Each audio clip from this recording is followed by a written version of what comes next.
ਹੁਣ ਇਸ ਆਪਰੇਸ਼ਨ ਨੂੰ ਜੋ ਸੋ ਕਾਲਡ ਇਹਨਾਂ ਦਾ ਹੈ, ਇਸ ਨੂੰ ਆਲਮੋਸਟ ਜਿਹੜਾ ਹੈ ਉਹ 14-15 ਘੰਟੇ ਹੋ ਚੁੱਕੇ ਨੇ, ਲੇਕਿਨ ਕੋਈ ਪ੍ਰੋਪਰ ਬਰੀਫਿੰਗ ਗਵਰਨਮੈਂਟ ਲੈਵਲ ਤੇ ਪੁਲਿਸ ਲੈਵਲ ਤੇ ਨਹੀਂ ਹੈ। ਇਸ ਦਾ ਮਤਲਬ ਇਹ ਹੈ ਕਿ ਅੰਮ੍ਰਿਤਪਾਲ ਸਿੰਘ ਉਹਨਾਂ ਦੀ ਕਸਟਡੀ 'ਚ ਨੇ, ਉਹ ਦੇਖ ਰਹੇ ਨੇ। ਜੇ ਤਾਂ ਓਵਰਵੈਲਮਿੰਗ ਰਿਸਪੌਂਸ ਪੰਜਾਬ ਦੇ ਵਿੱਚ ਜਿਵੇਂ ਥਾਂ ਦੀਆਂ ਖਬਰਾਂ ਨੇ ਕਿ ਭਾਈ ਜਿਵੇਂ ਤੁਸੀਂ ਵੀ ਦੱਸ ਰਹੇ ਸੀ, ਕੌਮੀ ਇਨਸਾਫ ਮੋਰਚੇ 'ਚ ਵੀ ਵੱਡੀ ਗਿਣਤੀ 'ਚ ਲੋਕ ਪਹੁੰਚੇ ਨੇ, ਕਿਉਂਕਿ ਇਹ ਵੀ ਆ ਰਿਹਾ ਵੀ ਉੱਥੋਂ ਵੀ ਗ੍ਰਿਫਤਾਰੀਆਂ ਹੋਣਗੀਆਂ, ਕਿਉਂਕਿ ਕੱਲਾ ਵਾਰਿਸ ਪੰਜਾਬ ਦੇ ਹੀ ਬੰਦੇ ਨਹੀਂ ਚੁੱਕੇ ਗਏ, ਹੋਰ ਵੀ ਬਹੁਤ ਸਾਰੇ ਕੋਈ ਨਜ਼ਰਬੰਦ ਨੇ, ਕੋਈ ਹੋਰ ਚੁੱਕੇ ਜਾ ਰਹੇ ਨੇ। ਜੇ ਤਾਂ ਲੋਕ ਨਿਕਲੇ ਫਿਰ ਹੋ ਸਕਦਾ। ਔਰ ਮੇਰਾ ਇਹ ਵੀ ਹੈ ਕਿ ਵੀ ਜਿਹੜੇ ਹੁਣ ਤੱਕ 3 ਕੇਸਾਂ ਦਾ ਜ਼ਿਕਰ ਉਹ ਵੀ ਜਿਹੜੇ ਉਹਨਾਂ ਦਾ ਪਿੱਠੂ ਮੀਡੀਆ, ਗੋਦੀ ਮੀਡੀਆ, ਉਹਦੇ ਰਾਹੀਂ ਉਹਨਾਂ ਨੇ ਕੀਤਾ ਹੈ ਜੀ। ਇੱਕ ਅਜਨਾਲਾ ਘਟਨਾ, ਇੱਕ ਜਿਹੜੀ ਹੈ ਅੰਮ੍ਰਿਤਸਰ 'ਚ ਹੇਟ ਸਪੀਚ, ਇੱਕ ਕੋਈ ਮੋਗੇ ਦੇ ਵਿੱਚ ਹੇਟ ਸਪੀਚ। ਪਰ ਮੈਨੂੰ ਲੱਗਦਾ ਹੈ ਕਿ ਵੀ ਜੇ ਅੰਮ੍ਰਿਤਪਾਲ ਸਿੰਘ ਹੋਰਾਂ ਦੇ ਹੱਕ ਦੇ ਵਿੱਚ ਕੌਮ ਨਾ ਨਿਕਲੀ ਸੜਕਾਂ ਦੇ ਉੱਤੇ, ਦੂਜੇ ਉਹਨਾਂ ਦਾ ਐਨਕਾਊਂਟਰ ਬਣਾ ਦਿੱਤਾ ਜਾਏਗਾ। ਔਰ ਜੇ ਅਦਰਵਾਈਜ਼ ਹੁੰਦਾ ਫਿਰ ਇਸ ਗੱਲ ਦੀ ਕੁਆਇਟ ਪੋਸੀਬਿਲਿਟੀ ਹੈ ਕਿ ਉਹਨਾਂ ਨੂੰ ਜਿਹੜਾ ਕੇਸ ਇਹ ਬਾਅਦ ਦੇ ਵਿੱਚ ਬਣਾ ਸਕਦੇ ਨੇ ਜੀ। ਅਮਿਤ ਸ਼ਾਹ ਨੂੰ ਧਮਕੀ ਦਿੱਤੀ ਪਹਿਲਾਂ ਇਸ ਗੱਲ ਨੂੰ ਵੀ ਲੈ ਕੇ, ਔਰ ਫਿਰ ਉਹਨਾਂ ਨੂੰ ਤੇ UAPA ਜਾਂ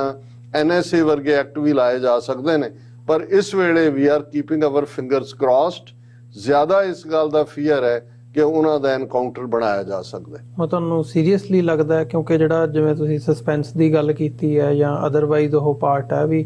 ਜਦੋਂ ਪਹਿਲਾਂ ਗ੍ਰਿਫਤਾਰ ਕਰਨ ਦੀਆਂ ਖਬਰਾਂ, ਉਹ ਵੀ ਜਦੋਂ ਪੁਲਿਸ ਅਧਿਕਾਰੀਆਂ ਨੇ ਮੀਡੀਆ ਵਾਲਿਆਂ ਨਾਲ ਗੱਲ ਕੀਤੀ ਹੈ ਜਾਂ ਅਦਰਵਾਈਜ਼ ਗੱਲ ਬਾਹਰ ਨਿਕਲੀ ਹੈ, ਗੱਲ ਉੱਥੋਂ ਹੀ ਆਈ ਹੈ ਵੀ ਗ੍ਰਿਫਤਾਰੀ ਹੋ ਚੁੱਕੀ ਹੈ। ਫਿਰ ਬਾਅਦ ਦੇ ਵਿੱਚ ਉਸ ਗੱਲ ਤੋਂ ਮੁੱਕਰਨਾ ਕੀ ਇਸੇ ਗੱਲ ਵੱਲ ਇਸ਼ਾਰਾ ਕਰਦਾ ਵੀ ਉਹਨਾਂ ਦੀ ਗ੍ਰਿਫਤਾਰੀ ਹੋਣ ਤੋਂ ਬਾਅਦ ਵੀ ਤੁਸੀਂ ਉਹਦੇ 'ਚ ਇਹ ਰੱਖੋ ਵੀ ਜੀ ਨਹੀਂ ਅਸੀਂ ਦੱਸਣਾ ਨਹੀਂ ਜਾਂ ਅਸੀਂ ਉਸ ਤੋਂ ਮੁਨਕਰ ਹੋਣਾ, ਕਿ ਤੁਸੀਂ ਦੇਖ ਰਹੇ ਹੋ, ਤੁਸੀਂ ਵਾਟਰਸ ਟੈਸਟ ਕਰ ਰਹੇ ਹੋ ਏਜੰਸੀਆਂ, ਜਾਂ ਉਹ ਕਿਸੇ ਹੋਰ ਚੀਜ਼ ਦੀ ਪਲੈਨਿੰਗ ਕਰ ਰਹੀਆਂ ਨੇ? ਦੇਖੋ ਦੋਵੇਂ ਤਰ੍ਹਾਂ ਹੁੰਦਾ ਹੈ ਜੀ, ਕਿਉਂਕਿ ਇਹ ਜਦੋਂ ਜਿਸ ਕਿਸਮ ਦੀ ਇੰਡੀਅਨ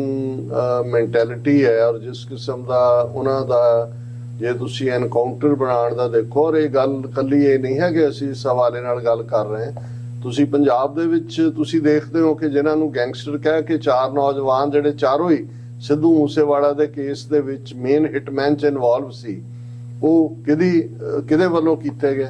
ਗੋਇੰਦਵਾਲ ਜੇਲ੍ਹ ਦੇ ਵਿੱਚ ਅੰਦਰ ਹਾਈ ਸਿਕਿਉਰਿਟੀ ਜੇਲ੍ਹ 'ਚ ਜਾ ਕੇ 2 ਬੰਦੇ ਜਿਨ੍ਹਾਂ ਬਾਰੇ ਇਹ ਆ ਰਿਹਾ ਸੀ ਕਿ ਉਹਨਾਂ ਦਾ ਸੰਬੰਧ ਕਿਸੇ ਹੋਰ ਗੈਂਗਸਟਰ ਨਾਲ ਹੈ ਔਰ ਉਹ ਸ਼ਾਇਦ ਜਿਹੜੀ ਹੈ ਰੀਅਲ ਕਹਾਣੀ ਬਿਆਨ ਕਰਨ, ਉਹਨਾਂ ਨੂੰ ਮਾਰ ਦਿੱਤਾ ਜਾਂਦਾ ਹੈ। ਇਹਨਾਂ ਹਾਲਾਤਾਂ ਦੇ ਵਿੱਚ ਇਸ ਵੇਲੇ ਮੈਨੂੰ ਇਹ ਲੱਗਦਾ ਹੈ ਕਿ ਭਾਈ ਉਹਨਾਂ ਦੀ ਇੱਕ ਗੱਲ ਬਾਰੇ ਕੋਈ ਦੋ ਰਾਵਾਂ ਨਹੀਂ ਨੇ ਕਿ ਜਿਵੇਂ ਭਾਰਤ ਦਾ ਮੀਡੀਆ ਇਹ ਨੈਰੇਟਿਵ ਕਿ ਅੰਮ੍ਰਿਤਪਾਲ ਸੈਕੰਡ ਪਿੰਡਰਾਂਵਾਲਾ, ਔਰ ਜਿਵੇਂ ਉਹਨਾਂ ਦੇ ਜਿਹੜੇ ਪਾਲਤੂ ਰੱਖੇ ਹੋਏ ਉਹਨਾਂ ਦੇ ਵਿੱਚ ਤੁਸੀਂ ਦੇਖੋਗੇ, ਔਰ ਇਹ ਈਵਨ ਜਦੋਂ ਦਾ ਇਹ ਪੁਲਿਸ ਦਾ ਔਰ ਸੈਂਟਰਲ ਦਸਤਿਆਂ ਦਾ ਹਮਲਾ ਜੋ ਉਹਨਾਂ ਨੇ ਪੀਸਫੁਲੀ ਜਿਹੜਾ ਹੈ ਉਹ ਖਾਲਸਾ ਵਹੀਰ ਦੇ ਉੱਤੇ ਕੀਤਾ ਰਸਤੇ 'ਚ, ਉਹਦੇ ਤੇ ਤੁਸੀਂ ਰਵਨੀਤ ਬਿੱਟੂ ਹੋਏ,